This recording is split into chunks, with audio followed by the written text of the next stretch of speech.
हैं एक्सरसाइज 1.1 का question number 8 देखते हैं। इंपॉर्टेंट क्वेश्चन है। क्या है? Show that the relation R in the set A के एलिमेंट्स दे रखे 1 2 3 4 5 given by R equal to A comma B such that mod A minus B is even. अगर ए और बी का अगर मैं डिफरेंस देखूं तो वो ऑलवेज इवन होना चाहिए। और क्या प्रूव करना है? Is an equivalence relation. क्या ये रिलेशन इक्विवेलेंस है? बस पहले यहां तक देखेंगे, इस स्टेटमेंट को बाद में देखेंगे। तो देखते हैं भाई सॉल्यूशन इसका। सबसे पहले सेट ए देखो बच्चों, क्या दे रखा है हमें 1 2 3 4 5 और रिलेशन क्या दे रखा है? ए और बी के बीच में रिलेशन दे रखा है such that mod A minus B जो है इवन होना चाहिए। दोनों का डिफरेंस का मोड क्या आना चाहिए? इवन नंबर आना चाहिए। ऐसे पेयर बनाने हमें, बना लो भाई। देखो बिल्कुल सिंपल है रिलेशन के पेयर बनाने। यहां पे सबसे पहले ध्यान से देखो एक चीज, क्या 1 और 1 का पेयर बन सकता है या नहीं बन सकता? ए की वैल्यू भी 1 हो, बी की वैल्यू भी 1 हो। यहां से देखा करो ए कोमा बी, ए की वैल्यू 1 पुट कर सकते हैं, बी की वैल्यू भी 1 पुट कर सकते हैं। 1 माइनस 1 क्या हो जाएगा? 0। 0 क्या होता है? Even number. तो 1 1 का पेयर पॉसिबल है। अब मैं 1 और 2 का पेयर बना के देखूं, ए की वैल्यू 1 और बी की वैल्यू 2, तो 2 में से 1 सब्ट्रैक्ट किया, क्या आया? 1 आया। 1 तो इवन नहीं होता, तो 1 और 2 का तो पेयर बन ही नहीं सकता। 1 और 3 का पेयर बन जाएगा। 1 और 3 का डिफरेंस क्या होगा? 2। 2 जो है इवन नंबर है।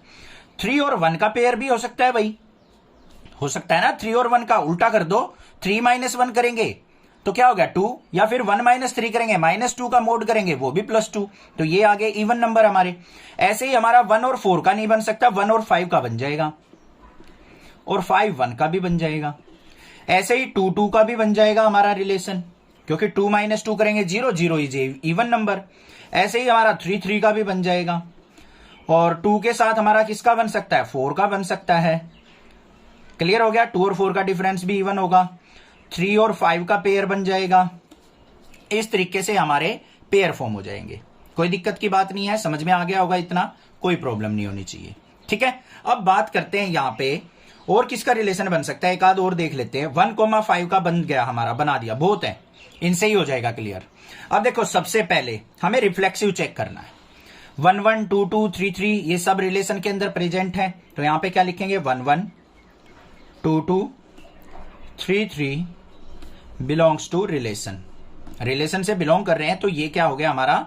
रिफ्लेक्सिव रिलेशन हो गया। कोई दिक्कत नहीं है, आगे चलते हैं दूसरे पार्ट पे। अब हमें सिमेट्रिक प्रूव करना है। सिमेट्रिक के लिए क्या होना चाहिए बच्चों? ए कोमा बी अगर बिलोंग्स टू आर है, तो बी कोमा ए भी हमारा क्या होना चाहिए? बिलोंग्स टू आर होना चाहिए। तो कैसे करेंगे? यहां पे ध्यान से देख लो। ए कोमा बी कोई भी पेयर उठा लो। 1,3 उठा लिया हमने। 1,3 जो है बिलोंग्स टू आर है, रिलेशन के अंदर प्रेजेंट है। तो इसका उल्टा 3,1 भी क्या होगा? Belongs to are. 1 का 3 का डिफरेंस देख लो या 3 1 का डिफरेंस देख लो, ऑलवेज इवन नंबर होगा और रिलेशन से बिलोंग कर रहा है, तो ये क्या हो जाएगा? So this is symmetric. Third part देखते हैं। भाई थोड़ा सा दिमाग ज्यादा लगाना पड़ेगा रिलेशन एंड फंक्शन में, ये मत सोचना इतना इजी चैप्टर है। बच्चे तो इसको छोड़ ही देते हैं, बट मैं फिर भी इसको इजी करके ट्राई करने की कोशिश कर रहा हूं कि आपको अच्छे से समझ में आ जाए। तो एक बार इंट्रोडक्शन देख के देन क्वेश्चन करेंगे ना, तो हो जाएगा क्लियर। 3 ही तो चीज है पूरी एक्सरसाइज में, रिफ्लेक्सिव, ट्रांजिटिव और सिमेट्रिक। तो 3 ही पॉइंट याद करने हैं आपको, समझने हैं इंट्रोडक्शन से, पूरी एक्सरसाइज कंप्लीट हो जाएगी। अब यहां पे हमें सिमेट्रिक देखना है। ओ सिमेट्रिक तो हो गया। ट्रांजिटिव, ट्रांजिटिव के लिए क्या होता है? ए कोमा बी अगर बिलोंग्स टू आर है और बी कोमा सी हमारा बिलोंग्स टू आर है, तो ए और सी का पेयर भी हमारा क्या होना चाहिए? बिलोंग्स टू आर होना चाहिए। तब हम उसको क्या कह सकते हैं? ट्रांजिटिव। तो पहले ए कोमा बी देख लो भाई। ए कोमा बी ले लिया, मान लो 1,3 ले लिया मैंने। 1,3 बिलोंग्स टू आर। अब 3 का 5 के साथ भी, ये भी बिलोंग्स टू आर है। हमें ऐसी वैल्यू उठानी है, यहां से देखो बी और बी सेम होने चाहिए। तो यहां पे ये 3 था, ये भी 3 के साथ पेयर होना चाहिए हमारा। अब 1 और 5 भी हमारा क्या होना चाहिए? बिलोंग्स टू आर होना चाहिए।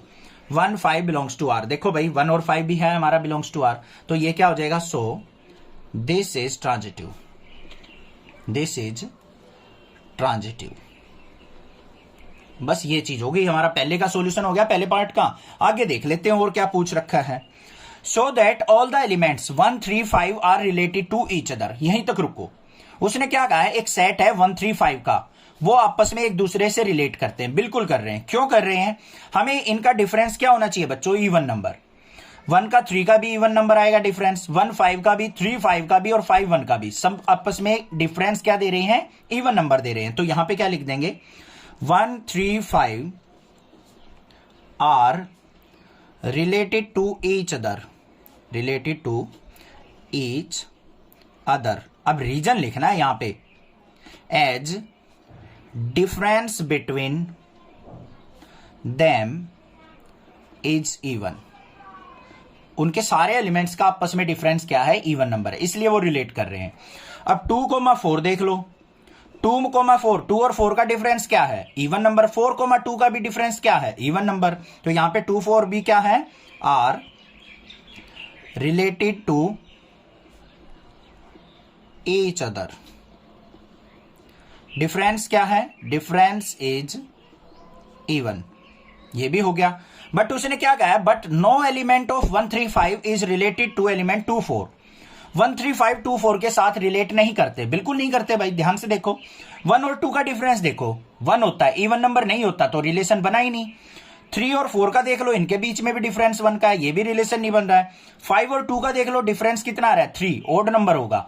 तो इन तीनों एलिमेंट्स का इनके साथ डिफरेंस ऑलवेज ओड नंबर होगा, तो इनका रिलेशन इसके साथ नहीं हो सकता। तो यहां पे क्या लिखेंगे? 1 3 5 एंड 2,4। इस तरीके से लिखना, मिडल ब्रैकेट में लिख लेना इनको, क्योंकि सेट है ना, इस तरीके से भाई। Not related as difference between them is odd. तो इनके बीच में क्या है? ओड डिफरेंस है, इसलिए वो आपस में रिलेट नहीं करेंगे। ये 3 बातें लिखनी है आपको लास्ट में। समझ में आ गया होगा क्वेश्चन? कोई दिक्कत नहीं है। कोई डाउट हो तो आप मुझसे पूछें, अदरवाइज चैनल को सब्सक्राइब कीजिए, लाइक कीजिए और शेयर कीजिए। Thank you students for watching your channel. Next class is